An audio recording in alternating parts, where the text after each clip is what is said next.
Et Erev Tov, bonsoir à toutes et à tous. On est contents. Comme chaque jeudi soir, on retrouve le Rav Menachem Ackerman pour Midrashet Yehuda Manitou.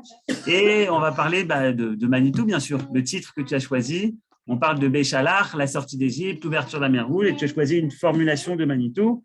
C'est plus difficile d'extraire l'Égypte d'Israël que de faire sortir Israël de l'Égypte. Bechavod. Toda Rabba. La vérité, je ne sais pas si c'est une formule de Manitou ou non. Moi, Si. Ouais, c'est possible, d'accord. Et sinon, il a dit, c'est plus facile de faire sortir Israël de l'exil que de faire sortir l'exil d'Israël. D'accord? Alors, c'est Besséder, c'est Berochot Odavar. D'accord. Alors, en Je tout crois, cas, je crois que c'est Ben Gurion qui a parlé comme ça. alors voilà, c'est possible. Moi, j'ai entendu de Raphaël Druckmann il y a 40 ans. Donc, Oui, mais Ben Gurion a parlé comme ça aussi. d'accord. Alors, c'est peut-être de Ben Gurion. Si quelqu'un peut, jusqu'à la fin du cours, alors nous dire qui est l'auteur authentique de ça, eh bien, on sera content. Mais en tout cas, c'est le titre. Et c'est de ça qu'on va parler sur la paracha ce soir. Je vais commencer par des questions. La première question, on va étudier bien entendu la première partie de la paracha. Vous imaginez bien, l'année dernière, on avait parlé de Shirat Hayam. Bezrat Hashem, l'année prochaine, si tout va bien, on parlera d'Aman pour changer. Et les questions, c'est tout d'abord une question que pose Laura Chaim Akadosh, mais tout le monde peut se la demander. C'est pourquoi Dieu fait une tellement grande production, super production Hollywood. Quelle est la super production? C'est que les enfants d'Israël, ils sortent, et puis ils sont en train de sortir dans le désert.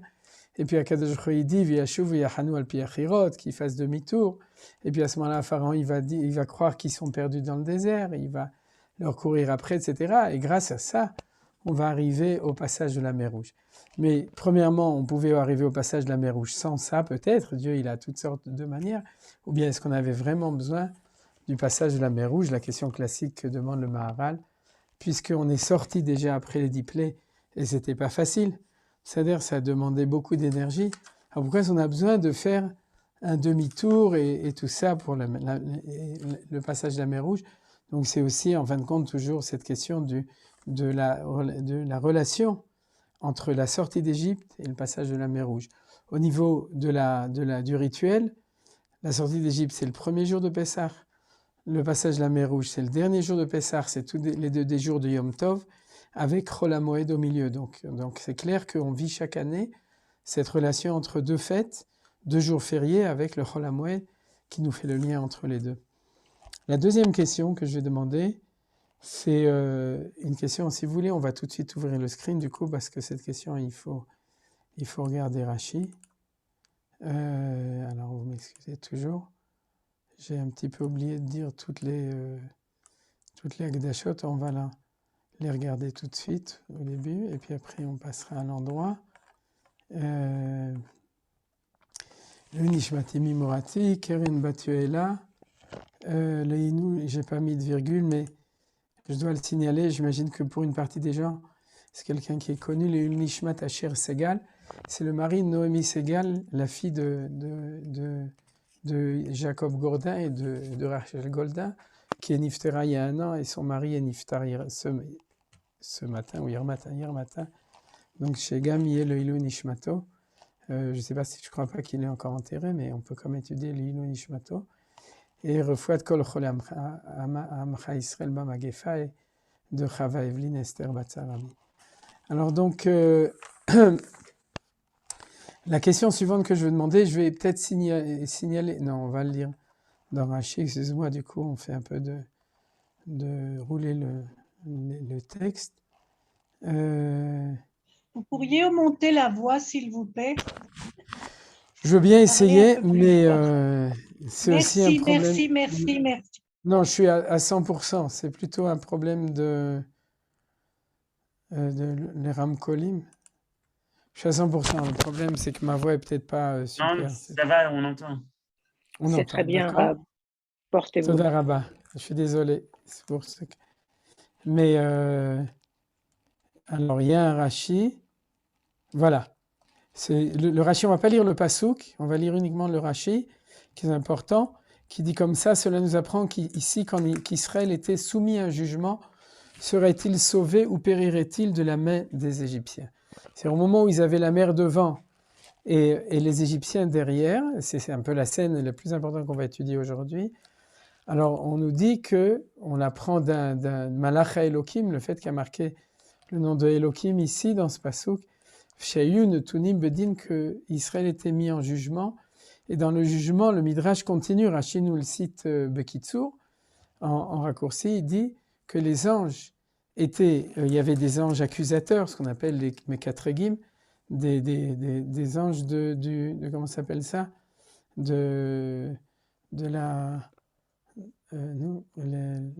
Pas la Sénégoria, la Catégoria. C'est ceux qui sont responsables d'accusation. L'accusation, voilà, merci. De l'accusation, dans le ciel, il y en a aussi comme ça. Il n'y a pas que ici sur terre.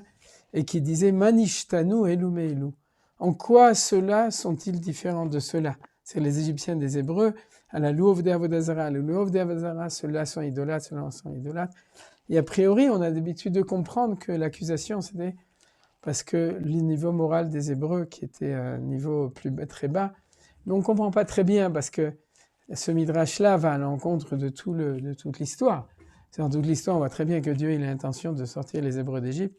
Il les a sortis et il va aussi les sauver de la mer Rouge. Alors, c'est quoi ce midrash qui tout d'un coup nous dit quelque chose qui va à l'encontre, on pourrait dire, de la lecture à tous les niveaux de l'histoire de la sortie d'Égypte. Vous comprenez, tout d'un coup, on se réveille et on dit que les Juifs sont en jugement. Ils ne sont pas en jugement, c'est les Égyptiens qui sont en jugement. Voilà, ça c'est la deuxième question. La troisième question, elle est aussi sur un passouk qui est ici. C'est que lorsque, de nouveau dans cette scène où il y a la mer devant et les Égyptiens derrière, à ce moment-là, Moshe commence à parler aux enfants d'Israël et Dieu lui dit, Vayomer Hashem, Vayomer Adonai el Moshe, Matitzak elai daber el bnei Israël veisau. C'est-à-dire, Matitzak, ça veut dire pas arrête de me crier dans les oreilles, c'est Dieu qui parle, c'est arrête de prier, parce que l'itzok dans le lachon de la Torah, c'est de prier, arrête de prier, et c'est ce que dit Rashi. Ceci nous apprend que Moshe se tenait debout et priait. Le Saint bénissait-il lui a dit, ce n'est pas le moment de se répandre en prière maintenant qu'Israël est dans la détresse. C'est-à-dire, et je cite, si vous voulez, dans le style de la question, vous êtes invité à regarder le Or HaChaim, que je vais citer d'ailleurs, qui dit, je ne comprends pas, quand on est en détresse, un juif, qu'est-ce qu'il fait? Il prie. Alors, qu'est-ce que c'est que cette remarque de Hachem à Moshe? C'est pas le moment de prier. Et il dit, si Israël est en détresse et qu'on n'est pas sorti, ben continue à prier. Donc aussi, c'est un petit peu difficile à comprendre le langage de Rashi. Auparavant, il y a l'histoire, on va pas lire parce que c'est le Midrash qui le dit, qu'il y avait, et Manitou le cite suivant, vous savez, Arbakitot, il y avait 4 sortes de juifs qui avaient 4 propositions quoi faire quand ils étaient dans cette situation-là. Et on va essayer d'analyser un petit peu quelles sont ces 4 sortes de juifs, 4 sortes de propositions. Alors on va l'étudier, on le verra. Rashi ne le cite pas, donc ça fait partie du Midrash, on le verra. Voilà, ça c'est et on va revenir au début du texte pour voir que dans le texte, il y a une contradiction aussi. C'est-à-dire que si on lit le début, il y a marqué comme ça, Vei beshalach paro et ha'am, c'est le début de la paracha. Velo nacham Elohim derech eretz plishtim karavu ki amar Elohim pen inachem ha'am birota milchama veshavu mitzrayim. C'est-à-dire que Dieu, il constate que le peuple du juif, c'est des froussards, c'est des peureux, et que s'ils voient qu'il y a un petit problème, ils vont dire qu'ils veulent revenir en Égypte. Et pen inachem ha'am veshavu mitzrayim, ils vont vouloir revenir en Égypte. Et dans le passouk suivant, il y a marqué Vachamushim alu bnei Israël meret Mitzrayim. Et je vais vous citer la première partie du Rashi, le mot Chamushim signifie armée. C'est-à-dire, ça veut dire que d'ailleurs, Rashi explique, on le relira, si vous voulez, on peut le lire tout de suite. Étant donné que Hachem leur a fait traverser un désert, il les a fait voyager en armes, s'ils étaient passés par une région habitée, ils ne les auraient pas ainsi équipés, mais ils leur auraient fourni ce qu'il faut à des voyageurs qui se déplacent d'un endroit à l'autre et qui achètent ce dont ils ont besoin. Ceux qui voyagent par l'autoroute avec les stations à essence et les supermarchés, il leur a donné un petit peu comment ça s'appelle ça, des traveler checks. Mais pour traverser un désert, on a besoin de s'équiper. Ce verset est inséré pour nous permettre de comprendre la suite des événements, la guerre de Amalek et celle de Sichon et de Og et de Midian. Comment ont-ils pu, s'ils ne portaient pas d'armes, les battre à la pointe de l'épée? on trouve le même mot dans « Et vous, vous passerez armés, Yehoshua ». Le Targum, Onkelos emploie le même mot que dans le verset « Il arma ses élèves ». Donc, on voit bien que Dieu, il leur a donné tout ce qu'il fallait pour être armés, et il amène comme référence que grâce à ces armes, ils ont pu se battre contre Amalek au début, juste après le passage de la mer Rouge, Sichon, Og et Midian, à la fin des 40 ans. Donc ça veut dire qu'Israël était armé et entraîné pendant tous ces 40 ans, et il amène encore une référence de Yehoshua, où bien entendu, il y a eu la guerre. Donc, pourquoi je vous amène tout ça? Pour bien montrer qu'il y a contradiction entre le premier et le deuxième verset. Dans le premier verset, on parle de froussards qui sont apparemment incapables de porter des armes. C'est pas parce qu'on a une arme on sait s'en occuper, s'en servir. Au contraire, je me souviens quand j'étais à la Tironout, on avait dans notre groupe qui étaient des gens qui sont devenus des bons combattants, il y avait un jeune homme qui était un petit peu spécial, un petit peu pas tout à fait. Et le premier cours où le Mefaké nous a appris comment est-ce qu'on allait utiliser une grenade, alors il a dit Amfaked Zemesukad, le commandant, c'est dangereux, et tout le monde s'est éclaté de rire, parce que c'est évident, mais quand on est à l'armée, lui il était plutôt du premier pasouk. Vous voyez, c'est dangereux, donc on va rien faire. Et le deuxième pasouk, c'est qu'on est sorti armé, c'est-à-dire pas à l'armée, mais armé. Et donc c'est la différence, mais il y a une contradiction entre les deux. Il y a une contradiction entre les deux. Et voilà, tout ça, c'est les questions que je voulais poser. Maintenant j'ai posé les questions, si vous voulez en rajouter, il n'y a pas de problème, sinon on continue. Alors donc, je voudrais vous donner la réponse, le Mahalar Klali, c'est-à-dire la réponse générale que je vais vous proposer. Et ensuite, on va étudier dans le texte, comme on fait d'habitude, les psukim et Rashi, pour voir comment est-ce que tout ça va nous développer cette idée petit à petit dans le texte. Alors tout d'abord, comme je vous ai dit, je me suis basé sur ce très beau Orach Chaim Akadosh, qui est sur ce verset Matitzak Elai qu'on vient de voir. Pourquoi est-ce que tu pries? Et le deuxième, on va étudier Rashi. Et ce que j'ai remarqué, c'est que Rashi, en fait, pratiquement tous les textes que j'ai choisis, ils sont, vous voyez ici le mot Mechilta, Rashi cite la Mechilta. Et comme on a vu souvent dans Bereshit que Rashi suivait, par exemple, souvent le commentaire du Midrash Tanchuma, c'est-à-dire que Rashi choisissait un Midrash qui avait on pourrait dire une direction de lecture, et là on a le Mechilta. Le Mechilta, juste je vous signale, c'est le Midrash Halacha sur Shemot. Mais le Midrash Halacha sur Shemot, comme les autres, mais surtout sur Shemot, amène beaucoup de Haggadah. Et donc Rashi, sans doute, a vu une direction, et c'est pour ça que pratiquement chaque fois, vous verrez que la référence que j'ai choisie, je me suis rendu compte, comme j'avais une idée, une lecture des choses, que en fait j'ai choisi, je n'imprime pas tous les Rashi, eh bien en général c'était le Mechilta. Donc c'est intéressant de savoir que Rashi a une vision, si ma lecture est la lecture de l'intention de Rashi, qui est selon le Mechilta. Alors en fin de compte, la lecture elle est comme ça, c'est que, et la phrase que je veux citer maintenant, j'avais dit l'année dernière, on pourrait dire que la relation entre la sortie d'Égypte et le passage de la mer Rouge, c'est comme la naissance et la section, la coupure du cordon ombilical. C'est-à-dire que naître, c'est une chose, et puis couper le cordon, c'est encore quelque chose, et c'est essentiel, vous imaginez bien, on ne peut pas faire autrement, sinon on n'est pas vraiment vivant. Mais ça veut dire quoi? Ça veut dire que le processus du passage de la mer Rouge, c'est exactement ce que j'ai donné dans le titre, au nom de Ben Gurion, de Rav Druckmann, de Manitou et tout, c'est que non seulement on est sorti d'Égypte le premier jour de Pessah, le 15 Nissan, mais il faut aussi faire tout ce qu'il faut pour mentalement être capable de se couper de l'Égypte. Et ça, c'est ça le chidouche, que c'est pas si évident. Il suffit pas d'arriver à Ben Gurion avec ses valises et ensuite de s'installer en Israël, ou bien de sortir d'Égypte pour être vraiment mentalement, pas seulement physiquement, mais mentalement, être séparé de l'Égypte, de la civilisation égyptienne. Et cette séparation, c'est un travail tellement dur apparemment, c'est pour ça que la Torah elle nous raconte tout cela. C'est-à-dire, ça va être ça la lecture d'aujourd'hui, c'est-à-dire que la volonté de Dieu, c'est qu'une fois qu'on est sorti géographiquement d'Égypte, c'est-à-dire qu'on est passé dans le désert, qu'on a passé la frontière, ce qui n'était pas du tout évident. C'était comme la phrase que Manitou répétait au nom du Midrash, c'est que jusqu'à ce qu'Israël est sorti d'Égypte, aucun esclave n'était sorti d'Égypte. C'était le plus grand camp de concentration de l'histoire, et que déjà que les portes se soient ouvertes, c'était quelque chose d'énorme.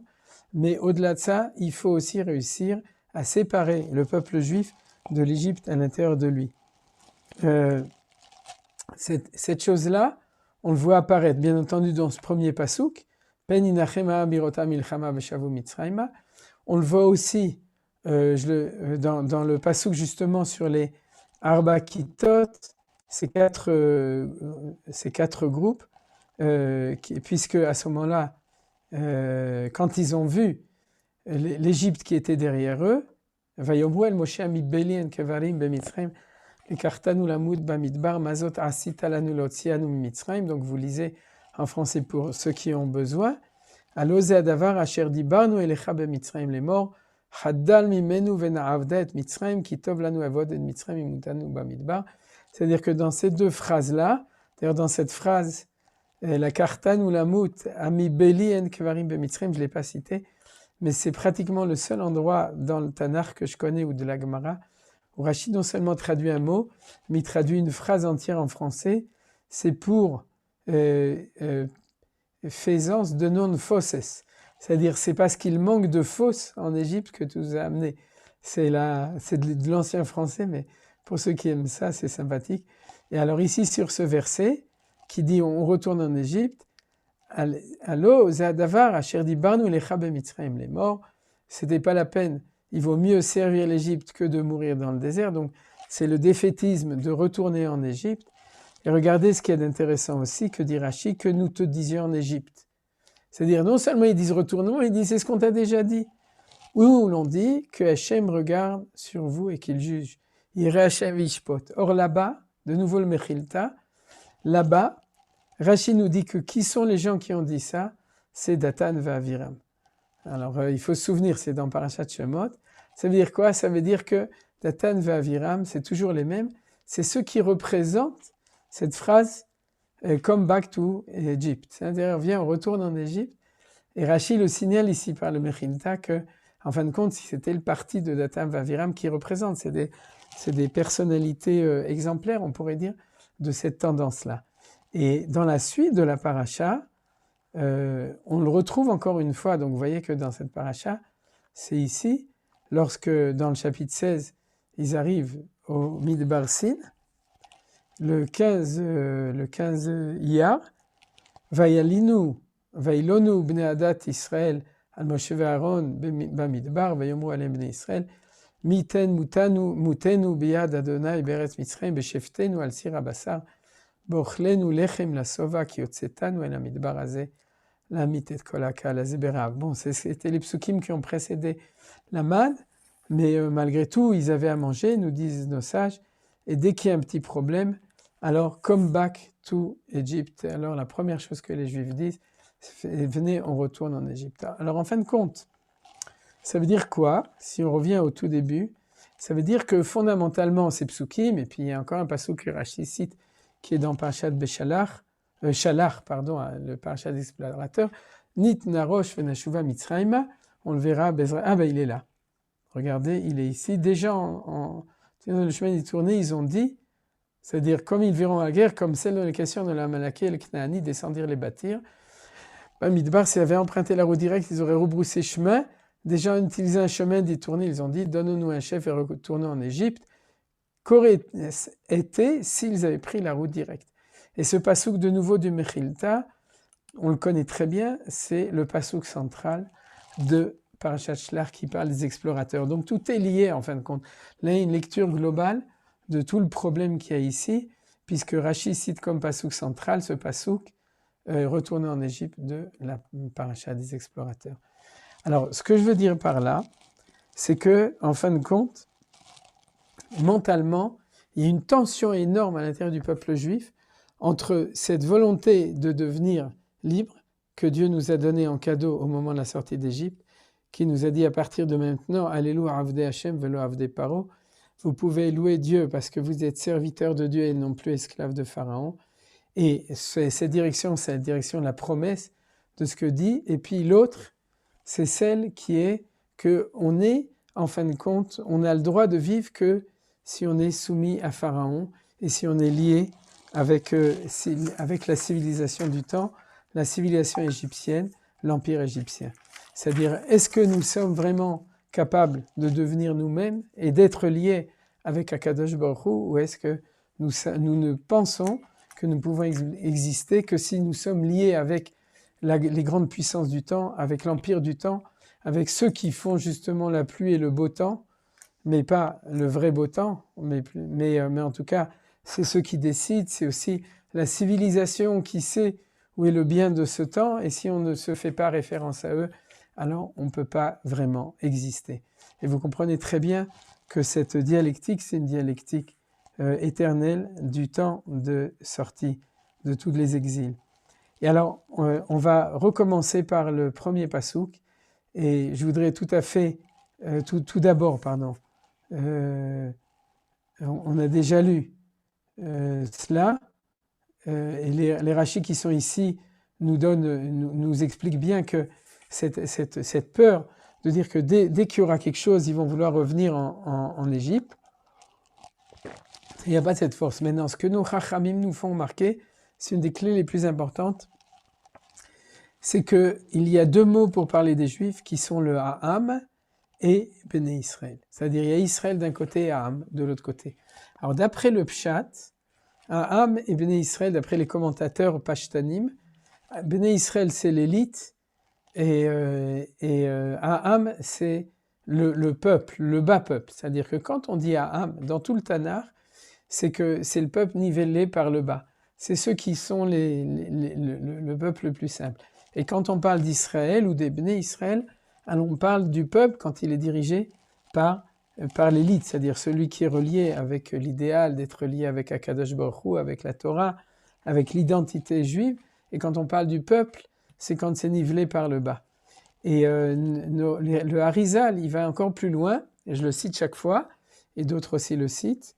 Il dit, sache, grand klal, c'est marqué dans Shar HaKavanot, que chaque fois qu'il y a marqué Ha'am, c'est le Erev Rav. Quand il y a marqué Bnei Israël, c'est les Hébreux, et quand il y a marqué Ha'am, c'est le Erev Rav. Le Erev Rav, c'est pas les Hébreux, c'est le grand mélange, c'est-à-dire Vegam Erev Rav Alaitam. On a vu, il y a un pasouk, il y en a un seul dans la paracha de la semaine dernière, en paracha de Bo, qui nous parle du Erev Rav, mais le Harizal nous dit, chaque fois que tu vois le mot Ha'am, sache que, en fin de compte, c'est ou le Erev Rav ou c'est le Erev Rav qui dirige ça. Alors, il faut savoir qu'entre le Pshat et le Drash, il n'y a pas de différence fondamentale. Surtout quand on va étudier aujourd'hui. C'est-à-dire que, ce que je veux dire, c'est comme ça. C'est qu'il y a la frange du peuple qui est le plus proche du Erev Rav. Et puis il y a le Erev Rav. Mais il faut faire attention. C'est pas parce que le Ha'am, c'est les gens de la masse qui sont du Erev Rav. Il ne faut pas les accuser. Mais il faut comprendre que dans le peuple juif, il y a ceux qui sont naturellement plus nivelés par le bas, et ceux qui vont représenter cette voie encore plus que eux, c'est le Erev Rav dans la sortie d'Égypte. Alors je ne rentre pas dans cette question qui est le Erev Rav de notre temps. Manitou en a parlé, peut-être à l'occasion. Parashat Shlach, par exemple, sera à l'occasion. J'aime pas tellement parler de ça parce que tout le monde accuse tout le monde qui sont du Erev Rav. Donc il faut un petit peu faire attention à ça. Disons que tout va Mer Kulam Tzadikim, le peuple juif, c'est tous des bons juifs. Et donc juste, il y a des tendances. Et quand on dit le Ham et qu'on voit qu'ils agissent comme les Erev Rav, alors on sait que c'est ceux qui sont malheureusement plus proches au niveau de leur niveau mental et niveau identitaire du Erev Rav. Et alors, ici, c'est quoi le Erev Rav? C'est des gens qui sont sortis avec nous, donc qui ont acquis la liberté. Mais déjà pour un juif, alors que sa Neshama, et c'est ce qu'on étudie dans le cours sur la Shemitah, que Neshama fait partie des niveaux supérieurs qui s'appellent le monde de la liberté, Alma de Cherou, c'est ce qu'on étudie pour ceux qui ont suivi le cours la semaine dernière, c'est du monde de la Bina et au-dessus, nos Neshamot, ils sont complètement dans le monde de Dieu, dans lequel on sait ce que c'est que d'être libre. Entre savoir au niveau de notre haute Neshama et le savoir au niveau de notre psychique et de notre physique, c'est deux choses différentes. C'est-à-dire parce qu'on n'est pas en contact conscient avec ce niveau de Neshama, mais on y est. Alors, même si ayant ça, lorsqu'on sort d'Égypte, on a on a naturellement une mentalité d'aliénation qui nous dit retourner en Égypte, Il m'a dit, vous ce que c'est que ce Erev Rav, qui n'est pas les enfants d'Abraham, Yitzhak et Yaakov, qui n'est pas né avec une Shema juive, qui n'est pas forcément converti tellement kasher, le Erev Rav, qui vit la liberté au niveau du fait que les ports d'Égypte s'ouvrent, mais qui ne l'a pas à l'intérieur de sa neshama. Donc c'est lui qui va être le symptôme de cette phrase, c'est-à-dire de cette aimantation, dès que ça ne va pas, on retourne en Égypte, vous comprenez? Il faut voir ça au niveau sociologique. Tout le peuple juif, en fin de compte, est tiraillé par ces deux tendances. Alors il va y avoir ceux qui vont parler un langage d'avancer dans la liberté, et il va y avoir ceux qui vont parler le langage du retour, de régression, et puis il y avoir toute la masse du peuple qui va hésiter entre les deux, et qui va une fois dire on va avec eux, une fois on va avec eux, ça dépend des circonstances. Mais la Torah va nous présenter les deux. Et c'est ça qui est marqué dans ce passage qu'on nous parle du Ha'am, puisqu'il parle du côté retour en Égypte. Donc ça va être toujours cette tendance-là. Alors que par contre, dans le pasuk suivant, Sev Elohim et Ha'am derech hamidbar. Donc c'est la suite, c'est-à-dire le peuple dans le sens, la tendance à retourner, il faut lui faire un grand tour par le désert, parce que sinon, il voudra pas, il voudra faire demi-tour, et il faut cet apprentissage. Regarde, c'était pas facile. Pourquoi? Parce que Rashi cite ici, il était facile de retourner en Égypte par le même chemin. Il existe à ce sujet beaucoup de midrashim. Alors le midrash essentiel, c'est que par le pays des Philistins, il ne voulait pas les faire passer. Il les a fait passer par un grand détour par le désert, parce que les enfants d'Éphraïm étaient sortis 30 ans avant, et les Philistins, les Plishtim, Imar Shemam, les avaient tous massacrés, et ils les avaient laissés, pas enterrés, à la frontière, pour que si les Hébreux veuillent sortir, qu'ils voient ça, et que du coup, ils aient peur des Philistins, des Plishtim, des Gazéens, et ils veulent retourner en Égypte. Donc il y avait toute une pensée, comment empêcher les Juifs d'entrer en Israël par la bande de Gaza. Vous ne connaissez pas, hein, j'imagine. Le Hamas et tout, donc ça fait partie de leur propagande. Et donc, vous comprenez que c'était pas évident, et c'est pour ça que Dieu sait que c'est pas seulement le Erev Rav qui va avoir peur, c'est aussi le peuple, parce que c'est vraiment difficile. C'est pas que c'est facile et qu'ils ont peur, c'est qu'il y a vraiment des bonnes raisons, et c'est ce que Rashi dit au niveau du Midrash. Vous regarderez dans tous les Midrashim, le Targum Yontan, etc., qui le cite pour expliquer pourquoi on parle de Derech Eretz Plishtim qui était dangereuse. Alors donc, on vient à la fin du Pasuk. Vahamushim, on a dit que les enfants d'Israël, ils étaient armés, donc ils n'avaient pas peur, ils étaient prêts à combattre. Même s'il faut se battre, ils sont prêts, mais qui c'est? C'est les Bnei Israël. Donc il y a toujours cette tension entre les Bnei Israël d'un côté qui partent armés et d'un autre côté les autres. Mais alors regardez ici, dans le Rashi, on a déjà cité donc cette partie du Rashi, mais Rashi donne une autre explication que vous connaissez tous. Autre explication sur le fait qu'il y a marqué Chamushim, du mot Chamushim, parce que c'est un mot qui n'est pas habituel, Hamushim. Il n'y a que les Tunisiens qui le connaissent bien, parce que ça vient du mot Hamsa. Alors ils disent comme ça, ils sont sortis d'Égypte à raison de 1 sur 5, Hamisha, c'est-à-dire 1/5. Les 4/5 étaient morts pendant les 3 jours de ténèbres. C'est-à-dire, tout ça, c'est aussi nouveau, vous voyez, c'est le Mechilta. Alors celui-là, on le connaît plus que le premier. Pourquoi Rashi a donné 2 explications? Alors je vous propose une explication. C'est que Rashi a donné une explication dans un sens et une explication dans l'autre sens. C'est-à-dire qu'il a voulu dire qu'il y a quand même chez les Bnei Israël, il y a ambiguïté de situation. Même s'ils sortent armés, vous imaginez ce que c'est que de sortir alors que tu sais que tu as laissé 4/5 en Égypte. C'est-à-dire que même le 5e qui sort, il est lui-même malade de cette maladie des 4/5. C'est ça que je veux dire. C'est-à-dire, il y a toute comparaison avec la sortie des camps de concentration et bien entendu fortuite.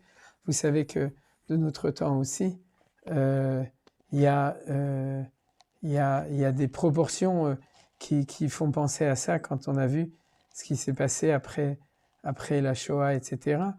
Mais en tout cas, il faut comprendre qu'on ne parle pas de ceux qui ne sont pas sortis. On parle de ceux qui sont sortis, c'est le 1/5 qui est sorti. Mais le 1/5 qui est sorti tout d'abord, c'est qu'il avait un niveau de émouna, de motivation suffisante pour sortir. Il a pris ses valises, il a fait le Korban Pessah, il est sorti. Mais ce n'étaient pas tous des élèves de Rav Kook. C'était une grande partie qui sont partis pour s'enfuir des camps de concentration, des ghettos et de la persécution. C'est-à-dire, mais ce n'était pas parce qu'ils il croyait dans la liberté, c'est qu'il ne voulait plus l'esclavage.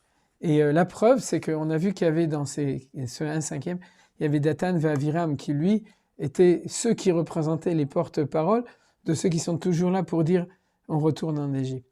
Donc, c'est ça que veut dire Rashi. C'est très compliqué de sortir d'Égypte parce que même ceux qui sortent, qui sont Bnei Israël, ils sont liés avec le Ham. Et il y a cette dialectique entre on est armé, donc on va réussir, on va se battre, et d'un autre côté, on est les rescapés, le 1/5 qui est rescapé de cette catastrophe. Donc, on va voir la suite du texte. Veikar Moshe et Atzmot Yosef Imo. Akadosh Baruch Hu, il s'inquiète de ça. Donc déjà, il dit qu'on va faire un grand tour. Mais il nous donne de la vitamine J, la vitamine Yosef. Veikar Moshe et Atzmot Yosef Imo, qui ashbea et Bnei Israël est mort, pakod ifkod Elohim etrem, va'alitem et Atzmotai miséitrem. Ce pasouk, Dieu aurait pu le mettre n'importe où. Il n'était pas obligé de le mettre juste à cet endroit-là. Et la lecture, c'est que ceux qui sortent, qui s'appellent Bnei Israël, qui sont armés, ils vont réussir parce que, à la racine de ce que fait Moshe, c'est qu'il prend avec lui la Neshama de Mashiach ben Yosef. Il prend avec lui Yosef. Et c'est grâce à Yosef qu'on va avoir la force de se battre contre tous les ennemis qui vont arriver, comme nous enseigne le Gaon de Vilna. Que Yosef, c'est celui qui insuffle la force au peuple juif de faire ce qu'on appelle la itaruta deletata, c'est-à-dire de se prendre en main soi-même pour se battre, pour réussir le projet de liberté. Et c'est pas Stam marqué qu'il a pris les Atzmot Yosef. Atzmot, c'est toujours, ne dit pas les ossements, mais l'essence de Yosef, Atzmut Yosef. Parce que Yosef, qu'est-ce qu'il a dit? Il a fait jurer aux Juifs qu'on devait prendre ses ossements avec lui, donc son essence, mais avec quoi? En disant Pakod ifkod Elohim etrem. Dieu vous libérera. C'est-à-dire que il a fait jurer aux Juifs, n'oubliez pas que va arriver un temps où vous serez libérés. Ne dites pas que vous n'êtes pas libérés. Ne dites pas on retourne en Égypte. C'est-à-dire que Yosef a fait jurer au peuple juif qu'ils vont être libérés, que le temps de libération arrivera. Et ces mots Pakod ifkod, c'est le mot de code. C'est pas code, c'est code. C'est-à-dire, il y a marqué 2 fois pas code, parce que en fait c'est le code. On l'a vu aussi dans Parashat Shemot, pas cette année, mais pour les érudits, vous le savez, que quand Moshe arrive chez les enfants d'Israël, il leur dit pas code, qui pakad ha'am, alors les Juifs savent que c'est le code secret que Yosef a transmis pour savoir que c'est le temps de Géoula. Alors donc, c'est ce qui a marqué ici, ce qu'on nous enseigne en plus. Et Vaïsou misukot ve'echenu be'etam bikse amidbar v'adonai olech lifnem yomam ba'amud anal anchotam aderech v'laila ba'amudesh la'ir lahem lechet yomam v'laila lo yamish amud anan yomam v'amudesh laila lifneam. On a toujours tendance à lire ces psukim en disant c'est bien que Dieu nous a donné et il nous a guidés. Donc c'est extraordinaire qu'il nous guide. Mais il y a plus que le fait qu'il nous guide, parce que ça c'est vrai que dans le désert on a besoin d'un guide, mais il y a beaucoup plus que ça. C'est que on sort de l'Égypte et de Pharaon et on reçoit la présence de Dieu. C'est la première fois. C'est la première fois, je pense depuis la création du monde, mais il faudrait regarder dans les sources chez les Avot, chez les patriarches, mais c'est la première fois que la promesse de la Shekhinah apparaît dans le monde. Et c'est ça qui est important. Parce que quand Dieu va avec le Hamoud Hanan et le Hamoud Haesh, c'est lui qui est à l'intérieur du Hamoud et c'est marqué partout. N'oubliez pas que quand le temple va être inauguré, pas le temple, le Mishkan, ou quand Dieu va se révéler sur le mont Sinaï, ce sera dans le Hamoud Hanan. Ce Hamoud Hanan, c'est pas seulement le guide qui va nous guider dans le désert. Ce Hamoud Hanan, ou d'après la tradition de Chachamim, c'est ces Hamoud Hanan, parce qu'il y en avait plein, il y avait au moins 5 Hamoud Hanan, c'est le fait qu'on sort de Pharaon, qu'on reçoit le passeport hébraïque, et que ce passeport hébraïque, c'est le lien avec Dieu, et le lien avec Dieu, c'est le Hamoud Hanan, c'est la Shrina, c'est la présence de Dieu, Ki be'Hanan erae ala kaporet, parce que je me révèle toujours dans le Hanan. Et ces Hananim, on les a reçus, comme nous dit le Targum Yonatan, à la première station de la sortie d'Égypte qui s'appelle Sukkot.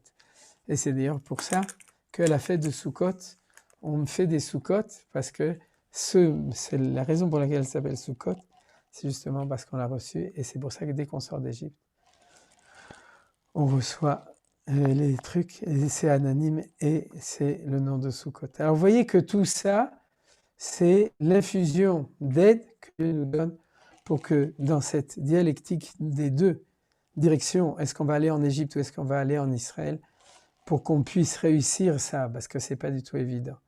Et une fois que tout ça c'est fait, alors c'est la grande production, comme j'ai dit, de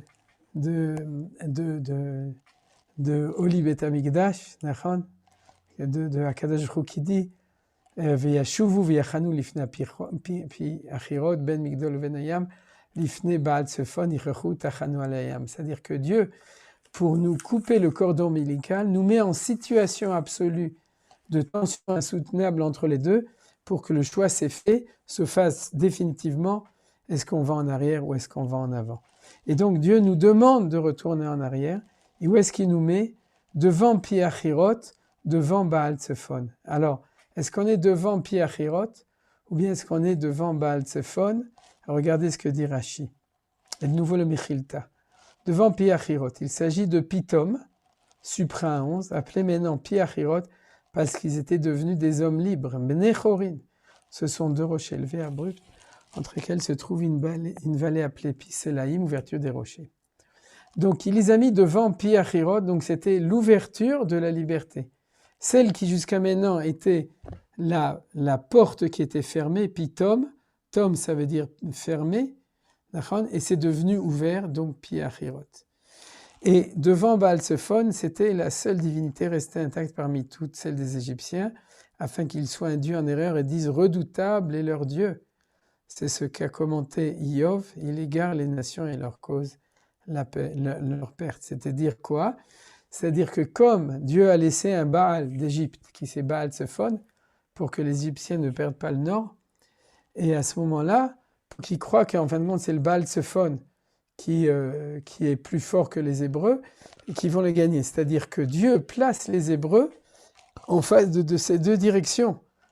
La force des Égyptiens, une dernière idole, un dernier idéal égyptien qui indique retourner vers là-bas, et d'un autre côté, Pi Achirot, c'est par là que se trouve la liberté. C'est comme à l'aéroport, vous avez la flèche rouge et la flèche verte. Et du coup, le retour des Hébreux vers là-bas réveille chez les Égyptiens ce même sentiment. C'est-à-dire que si les Hébreux, c'est pas clair pour eux, est-ce qu'ils sont encore déjà Hébreux ou est-ce qu'ils sont encore Égyptiens? Pour les Égyptiens, c'est pas non plus clair, est-ce que les Hébreux sont partis ou est-ce qu'ils sont pas partis? Et c'est parce que c'est pas clair pour les Égyptiens qu'il faut couper que Dieu fait ça. C'est-à-dire le birour essentiel, c'est par rapport aux Hébreux, mais c'est parce que, dans les deux sens, c'est la mère et l'enfant, là, parce que Manitou nous disait toujours que l'Égypte, c'était notre matrice, c'est la matrice, c'est-à-dire la mère ne sait pas encore qu'elle doit s'entrouvrir. C'est-à-dire que la mère, elle s'est séparée de son enfant qui est né, bien qu'il y a marqué « Vaï Beshalach Paro ». C'est-à-dire que Pharaon les a renvoyés, mais il n'est pas complètement sûr. Alors dès que Israël fait un retour, les Égyptiens chez eux, donc ils ne sont pas vraiment partis.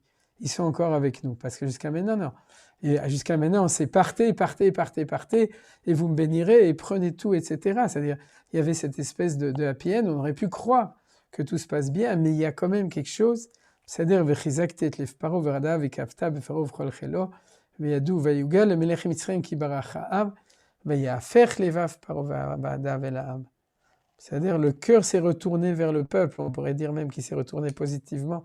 Ils aimaient toujours les Juifs, v'yamou mazot asinu, ki shilachnu et Israël meovdenu. Qu'est-ce qu'on a fait? Donc on continue dans le texte. Et maintenant, on voit aussi de nouveau un passouk important, parce que Manitou, c'était ce passouk qui citait toujours,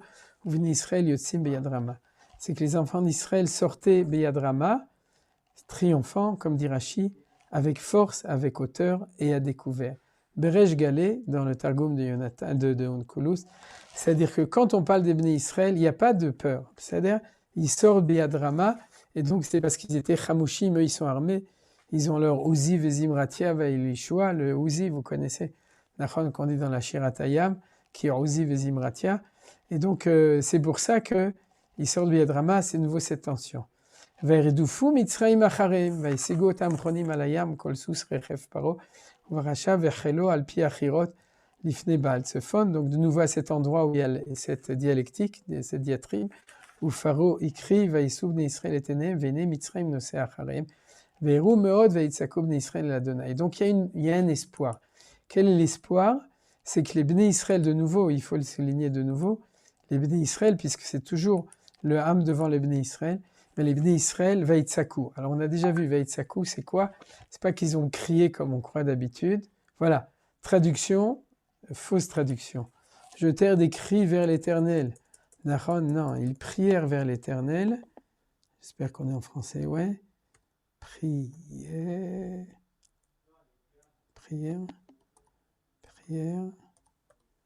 Vers l'Éternel. C'est-à-dire, Vaïtsakou el Hashem. Or, c'est important. Parce que jusqu'à maintenant, il y a marqué qu'ils ont crié. Et quand ils ont crié, il y a marqué Veitzakou bnei Israël mina avoda. Ils ont crié du travail parce qu'en fin de compte, ils priaient ou ils criaient, non pas vers Dieu, mais à cause de leur souffrance. C'est le cri, la souffrance. Mais là, c'est nouveau. C'est la première fois, je pense, où c'est marqué qu'ils ne prient pas à cause du problème, mais ils prient vers Dieu. C'est-à-dire qu'ils savent, ils connaissent l'adresse. www Kuchabrichu. Et ça, c'est un chidouche. C'est pour ça que Rashi le fait remarquer. Au nom du Mechilta, ils crièrent, ils ont agi comme l'avaient fait leurs ancêtres. Il écrit à propos d'Avraham, Avraham selon de bon matin, à propos d'Yitzhak sorti dans le champ, et Yaakov, il atteignit l'endroit. Ces trois endroits, il est marqué que les Avot, ils priaient, que vous connaissez très bien. Pourquoi le Mechilta a besoin de l'amener ici, on sait. Mais pour nous dire que Tafsu Manu Tavotehem, il y a ici une étincelle du fait qu'ils savent prier comme les patriarches, qui sont liés avec Eloké Avraham, Eloké Yitzhak, Eloké Yaakov, comme dans notre Amida. Ils ont prié comme des Juifs, ils connaissent l'adresse et ils prient comme il faut. Ça, c'est la lueur d'espoir. Mais d'un autre côté, c'est la situation impossible, parce qu'il y a marqué ici Mitzrayim, Nosé Acharehem. Il n'y a pas marqué les Égyptiens, il y a marqué l'Égypte. Et regardez l'angoisse, partant derrière eux d'un seul cœur et comme un seul homme. D'où l'emploi du singulier. Pourquoi il y a marqué Mitzrayim et pas les Égyptiens, mais l'Égypte? C'est que tous les Égyptiens étaient ensemble pour les poursuivre. Alors imaginez-vous la difficulté, c'est-à-dire qu'il n'y a pas un Égyptien qui dit qu'on a bien fait de renvoyer les Hébreux. C'est-à-dire la volte-face des Égyptiens est tellement forte que la difficulté de se séparer d'eux va être encore plus forte. C'est-à-dire que tu as toute l'Égypte qui est en train d'aller pour te ramener là-bas. Donc vous imaginez. Autre explication qui explique encore plus fort, et voici l'Égyptien partant derrière eux, ils ont eu le prince céleste de l'Égypte partir du ciel pour prêter assistance aux Égyptiens. C'est-à-dire Mitzrayim, c'est Sarosh el Mitzrayim, ça Manitou le citait souvent, mais il faut comprendre, et c'est la même chose. Si tous les Égyptiens sont ensemble, alors le prince de l'Égypte est avec eux, et si le prince d'Égypte est avec eux, ils sont tous ensemble. C'est-à-dire l'idéal à ce moment-là de toute l'Égypte, c'est on ramène les Hébreux en Israël. Et Dieu fait cette chose-là. C'est Dieu qui a fait toute cette mise en scène parce qu'il faut absolument qu'il y ait un dénouement absolu des choses. Alors on va prendre les quatre katotes. Regardez le texte des 4 sortes de juifs qui étaient là-bas. Alors en fait, il y en a 5. Parce que le premier, c'est ceux qui ont prié. C'est ceux-là. C'est les Bnei Israël. Et donc ces 4-là, c'est ceux qu'on a appelés le Ham, c'est-à-dire c'est ceux qui en fin de compte, représente cette tendance à vouloir retourner en Égypte. Et regardez, on l'a déjà lu, les psukim, Vayomre el Moshe Amili en Kvarim b'Mitzrayim, etc. Donc, dans leur globalité, ils veulent retourner en Égypte. Ce qui est intéressant, c'est que les Chachamim disent que bien que c'est une globalité, il y a 4 sortes. C'est pas marqué dans le Passouk, c'est marqué dans le Midrash. C'est-à-dire, dans le Midrash, il dit qu'il y en a 4. Je vous les cite, regardez le Targum Yonatan ou dans le Midrash. Et le premier, et on va voir tout de suite comment est-ce que les Chachamim l'ont lu dans le texte. Le premier, c'est ceux qui ont dit on tombe à la mer pour mourir dans la mer, on se suicide. C'est-à-dire, c'est ce que j'ai dit, c'est les Juifs suisses, le suicide. Et la deuxième, c'est on retourne en Égypte et on devient esclave de l'Égypte. C'est en fin de compte le pshat du Passouk 11 et 12. C'est-à-dire, mais nos sages nous disent qu'il y avait encore 3 autres sortes de Juifs, Ce qui est étonnant, parce qu'a priori, il n'y a que ça, mais on va le voir qu'il y a 3. Les troisièmes, c'est on va faire la guerre contre les Égyptiens. Alors, a priori, c'est super, c'est a priori, on aurait tendance à penser que c'est ceux qui étaient armés qui ont dit on va faire la guerre, on va casser la figure aux Égyptiens. Et le quatrième, il disait on va faire peur aux Égyptiens. On va faire des trucs qui vont leur faire peur, on va faire du bruit, on va faire une guerre psychologique. Et d'où on l'apprend? De la réponse. Pourquoi? Parce qu'il y a marqué Vayomer Moshe Elam. Non. Vayomer Hashem el Moshe, Matitzakelai, Daber el Bnei Israël, Veïsaou. Première réponse, dit aux enfants en Israël et qu'ils avancent, c'est contre ceux qui ont dit on va se jeter dans l'eau. Donc il leur dit avancez, mais vous jetez pas dans l'eau. Attendez. Oui, c'est zut. Est-ce que j'ai sauté des psukim? Non, c'est ici, pardon.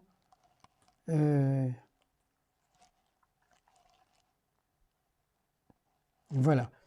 Vayomer Moshe Lamal Tiraou Yasvu Reu et Yeshuat Hashem.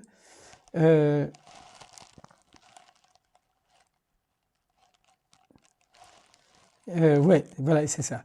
Le premier, ceux qui voulaient se jeter à la mer, il leur dit Yasvu Reu et Yeshuat Hashem Asher Yaaseh Lachem Hayom. Yasvu, ça veut dire rester droit, donc ne voulez pas vous suicider. C'est la première chose. Regardez que vous allez être libérés. Qui a chéritem Israël Tosifulirota Madolam, c'est pour ceux qui voulaient retourner en Égypte. Il dit c'est pas la peine de vouloir retourner en Égypte parce que c'est fini, vous verrez plus les Égyptiens, vous les verrez plus jamais. Hashem ilachem lachem, c'est contre ceux qui voulaient se battre parce que c'est Dieu qui va se battre. Vatem taharishun, et pour ceux qui voulaient faire de la diplomatie psychologique pour avoir les Égyptiens, taisez-vous, ne parlez pas. Donc en fait les Chachamim, ils ont vu les 4 katot, les 4 groupes, dans la réponse de Dieu à Moshe, pas dans ce qu'ont dit les Hébreux. C'est-à-dire que nos sages ont interprété que dans ce langage du Passouk 11 et 12 qui avait l'air d'être uniforme de tous, il y avait en fait 4 sortes de juifs.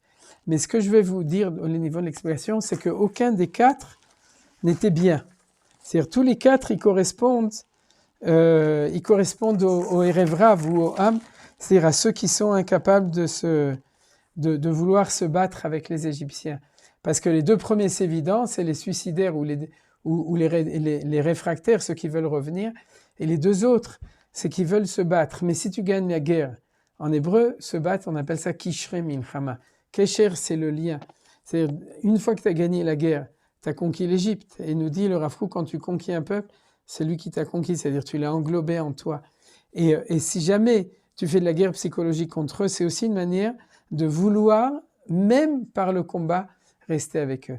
Et c'est ça le truc, c'est-à-dire que la réponse de Akadosh Baruch Hu, c'est que la réponse de Akadosh Baruch Hu, c'est qu'aujourd'hui, aucune des 4 solutions n'est la bonne, parce que la seule solution possible, c'est la séparation absolue entre eux et vous. C'est-à-dire que ni même se battre et gagner la guerre, ça servira à rien. Vous savez qu'on a gagné plein de guerres, et comme disait quelqu'un, on a gagné la guerre, mais on a perdu la paix.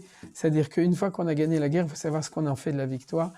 Et par rapport à l'Égypte, il n'y a pas de guerre à gagner, et il n'y a pas non plus de guerre psychologique à gagner contre eux. Donc ces 4 qui étaient englobés, Dieu leur dit non. Et Dieu, dans la réponse de Dieu, c'est aucun des 4 qui sont possibles.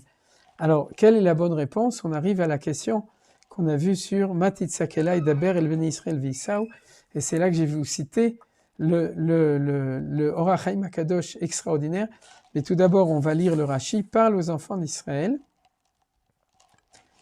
et qu'ils partent. Qu'ils partent, c'est pas qu'ils partent, c'est qu'ils avancent. Hein. Veisaou, c'est pas du tout marqué qu'ils partent. Mais ça veut dire Veisaou, qu'ils avancent. Ils n'ont rien d'autre à faire que de partir, d'avancer, car la mer ne se dressera pas entre eux.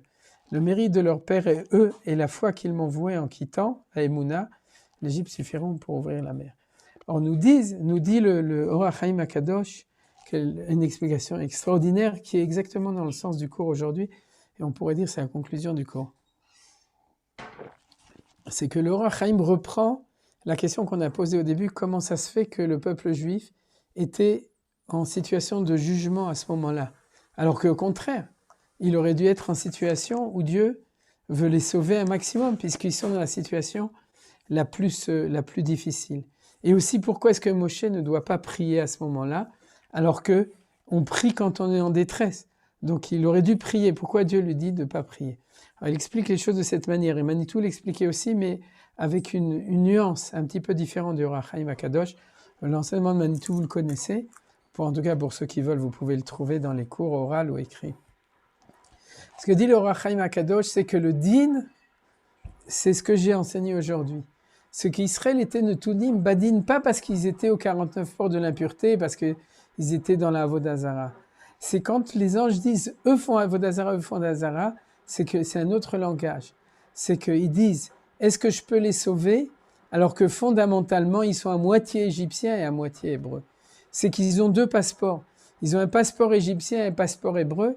Et si tu leur demandes lequel est le passeport le plus important, l'espagnol, le polonais ou l'israélien, ils emlos gourim. Ils savent pas.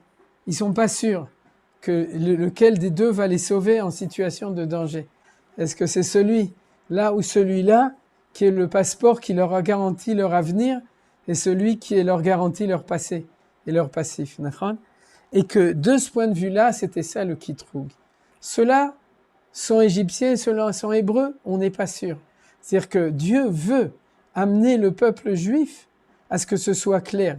Seulement, lui dit, je vous cite le Or HaChaim HaKadosh, lui dit, moi, au niveau de Midat HaRachamim, je veux les sauver.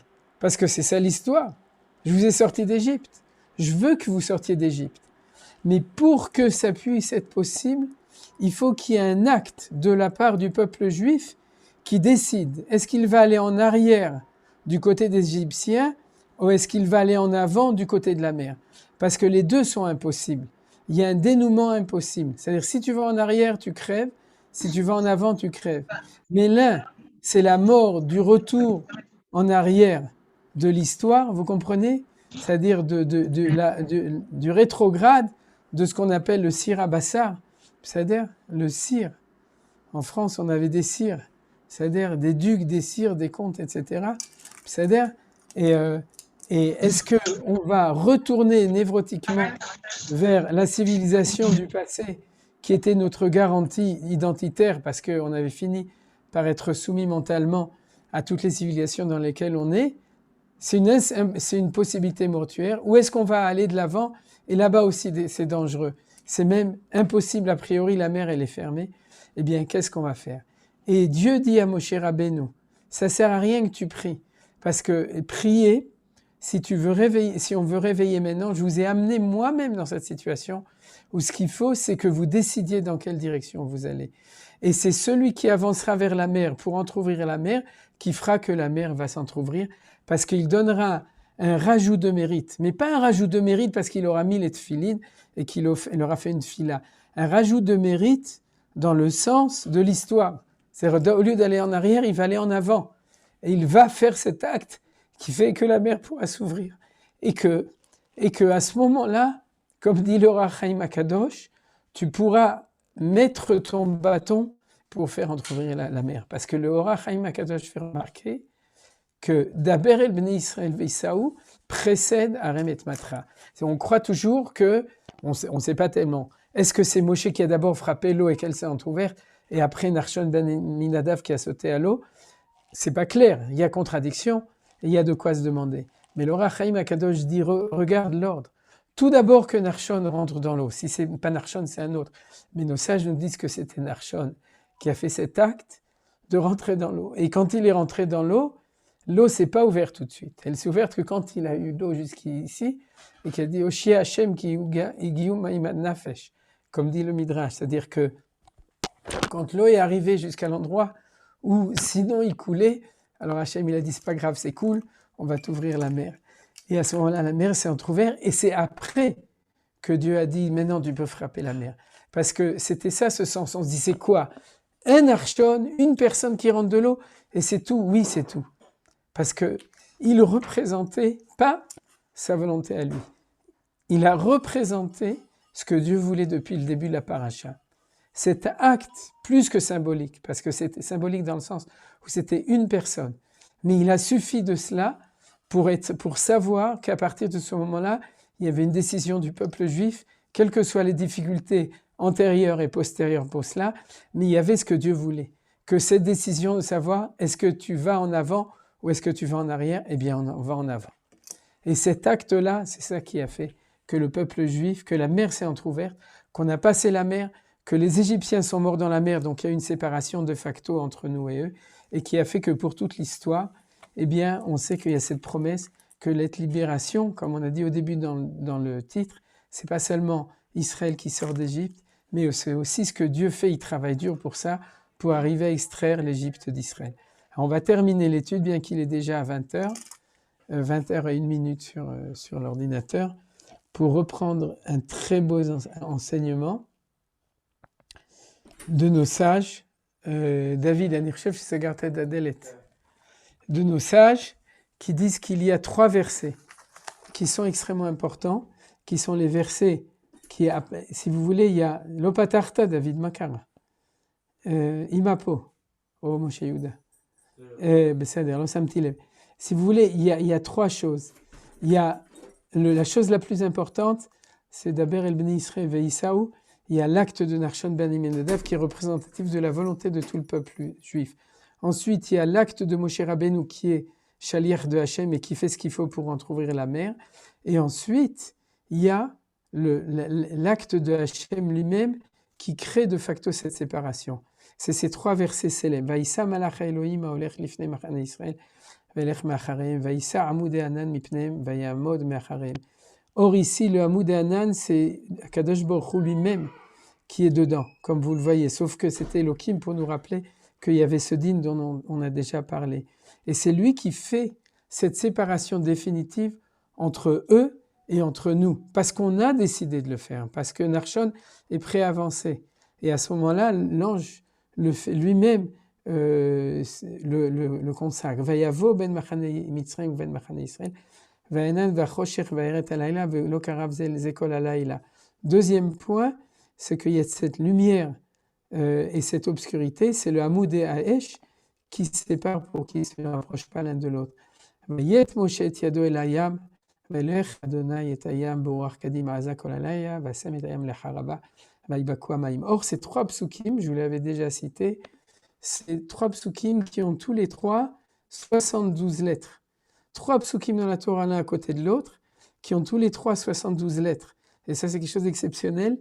Et les sages de la Kabbalah, et c'est amené dans la Gemara, dans Masechet Sukkah, à propos de Anivahu Oshiana, dans Oshiana Rabbah, qui disent que ces 2 mots Anivahu sont marqués ici, dans ces psukim, parce que c'est un nom de Dieu le plus haut, qui s'appelle le Shem Shela'av.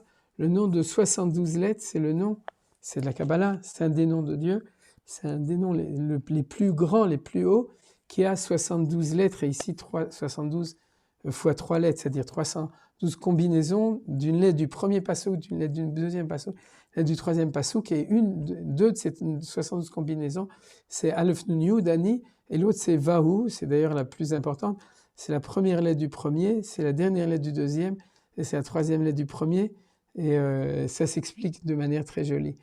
Et regardez, la première, c'est quoi? C'est Dieu qui nous sauve en tant qu'Hamoudé Anan, c'est-à-dire la présence de Dieu dans le monde et qui s'est mis là pour nous séparer. C'est le côté d'Israël.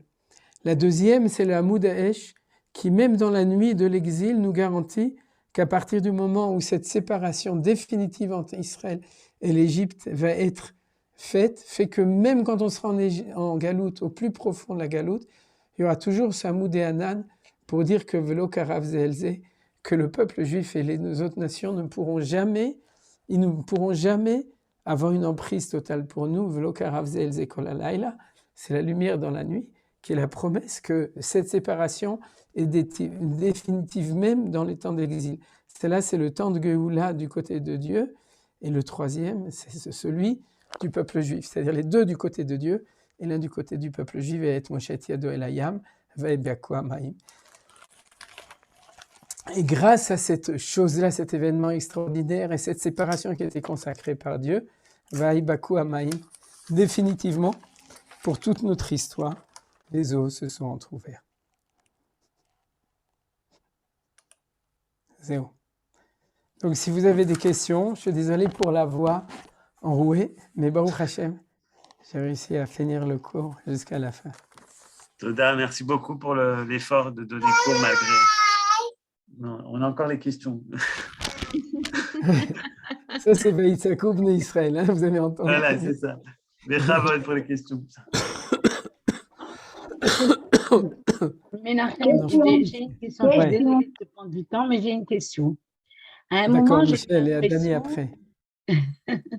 à un moment, j'ai eu l'impression de comprendre que il y avait un problème entre Israël et l'Égypte et on ne savait pas en fait qui avait le plus de mérite. Et que donc, Ouais. la situation allait recevoir une solution quand l'un d'entre eux ferait quelque chose qui le mettrait Zakai.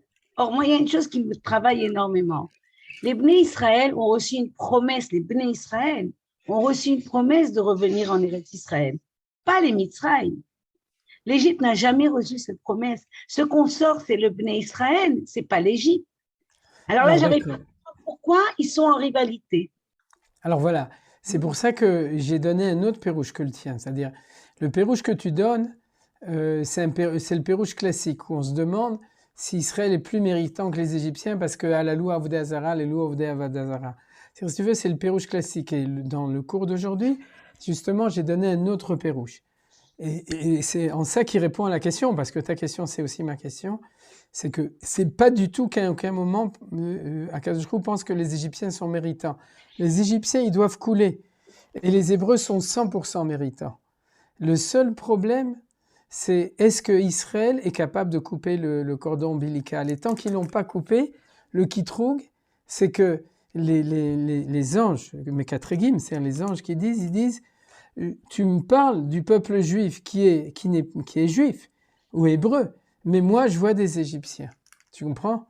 Ils ont le look des Égyptiens, ils parlent comme des Égyptiens, ils ont l'accent égyptien, ils ont la mentalité égyptienne. Alors c'est vrai qu'ils ont des noms hébreux et qu'ils n'ont pas changé de trucs, etc. Mais comment tu veux les sortir alors qu'ils sont encore trop proches de l'Égypte? Voilà, c'est ça le pérouge. Donc c'est tout à fait différent de ce que tu dis. C'est pas qu'il y a une balance qui on va sauver. Bien sûr qu'on va sauver Israël. Et que tout le processus.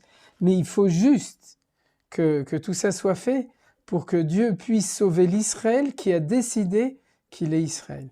Et à ce moment-là, Dieu à aucun moment, il n'y a de safek. À aucun moment, il y a de questions réelles. Non, pas d'après le pérouge que j'ai dit. Si tu connais un autre commentaire. Mais même Moshe, il pose cette question quand Akadosh Baruch Hu lui demande de sauver Am Israël. Moshe, il lui dit Israël. Oui, mais chez Moshe, c'est un peu différent. Chez Moshe, c'est encore différent. Parce que chez Moshe, son problème, c'était de savoir qui c'est le peuple juif que je dois sauver. Comme on avait vu qu'à un moment, il prend même une autre option, c'est l'option midianite, etc. C'est-à-dire, Moshe, c'est son problème à lui de savoir qui c'est le peuple que tu dois sauver. C'est-à-dire, donc c'est un petit peu différent. Alors que là, chez Dieu, il n'y a aucun safek. C'est-à-dire, il n'y a aucun doute pour ça. Parce qu'on ne peut pas prendre un midrash, et c'est ça qui est dangereux des fois, c'est de prendre un midrash et de le mettre en face de tout le texte, d'accord? C'est-à-dire, on est Am Ségoula, et Dieu nous a donné les 4 langages de Géoula, il nous a promis, et n'oubliez pas que ça promet. Je vais rajouter, parce que j'ai oublié de le dire dans le cours, mais dans le Rashi dit que pourquoi ils ont été sauvés, d'abord el Israël veïsaou, c'est-à-dire veïsaou, c'est de prendre l'option, mais cette option c'est quoi? Kedai à Avot. Les Avot, ça fait référence à la prière de ceux qui ont prié, comme les Avot dans le Rashi que j'ai vu, c'est-à-dire que on voit qu'ils ont une racine qui est bien. Ils savent que c'est les enfants des patriarches. Donc, c'est pour eux qu'il y a la sortie d'Égypte, comme il y a marqué à Shernasati, Tiadi, Ve'era la Avot, et deuxièmement, Vehem, c'est qu'en eux, il y avait ce potentiel. C'est pas tous du Erevra, c'est pas tous du Ham, c'est pas tous des pourris, etc. C'est le peuple juif eux-mêmes maintenant. C'est pas seulement le mérite des pères, c'est aussi Vehem, c'est eux. Regardez bien dans Rashi, et ensuite Vaimuna. Et Vaimuna, il faut aussi le dire comme Manitou l'a dit, la Emouna, c'est pas que c'est des croyants, que c'est vrai qu'ils font Avodah Zara, mais comme j'ai dit, mais tous les matins, au truc de Chabad, ils mettent les tefilines quand même. Vaimuna, la Emouna, c'est pas la foi, c'est la confiance. Et c'est quoi la confiance? C'est ce que fait Nachshon ben Aminadav. Si tu sortes d'Égypte et que tu dis Nitnarosh venashuva mitzrayma, c'est que tu n'es pas capable, et je le répète à chaque fois parce qu'on est tous les jours dans cette expérience-là, d'avoir confiance que si Dieu nous a sortis d'Égypte, c'est parce qu'il veut réaliser jusqu'au bout son projet. Et tous les jours, on se demande, mais peut-être que non, mais peut-être que le gouvernement de Bennett Blanc et Blanc Bennett, c'est que c'est un retour en Égypte, et peut-être que ça, c'est l'Égypte, et peut-être que les Américains, c'est l'Égypte, et peut-être que ça, j'en sais rien, ou l'Iran, etc. Vous comprenez? C'est quoi la Emouna? La Emouna, c'est d'avoir confiance que ça va se réaliser. Eh bien, d'avoir confiance quand il y a tout ça qui nous pousse en arrière, ça, c'est ce qu'a fait Nachshon ben Aminadav quand il est allé en avant. C'est ça la confiance, c'est ça la Emouna. Et c'est pour ça que l'apothéose, quand ils ont vu la sortie d'Égypte, Vayaminu b'Hashem ou Moshe Avdo Gdola Emouna. C'est ça la Emouna. C'est ça que je voulais dire aussi à la réponse de Michel. Ça va, Michel? C'est la même Emouna que Abraham. C'est la même Emouna que Abraham. Oui, c'est la Emouna d'avoir confiance, mais c'est la Emouna de Moshe et de ce temps. Nachshon ben Aminadav, c'est la Emouna que si tu as promis, tu le réalises. Et si tu le réalises, alors on peut sauter à l'eau et l'eau, on ne va pas couler dans l'eau, l'eau elle va s'entrouvrir. Voilà. Zéou. Qu'est-ce que tu voulais dire, Dani? Merci beaucoup. Dani?